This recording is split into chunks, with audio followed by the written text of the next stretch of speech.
Oldidan o'tayotsam, devordan tashqariga osilib turgan daraxt shoxidan bitta olma uzib oldim. Bitta olma uzib oldim. Ha, qornim juda och edi.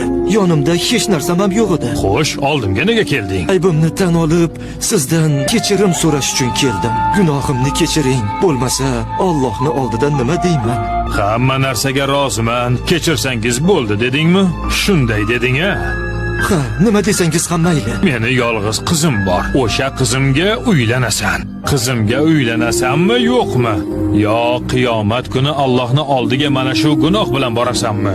Mayli, roziman, uylanaman. Qizim ko'r, kar, soqov, bir joyda o'tiradi, o'zi yura olmaydi. Assalomu alaykum va rahmatulloh. Alaykum assalom va rahmatulloh. Iya, siz gapiryapsiz-ku.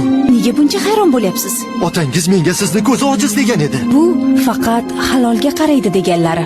Sizni kar ham degandi. Ha, men g'iybatni, yomon gapni eshitmayman. Sizni soqov degandi-ku. Faqat Alloh rozi bo'ladigan so'zlarni gapiraman. Otangiz sizni yura olmaydi degandi. Faqat halol yo'lda yuraman. Ya Alloh, subhanalloh. Kecha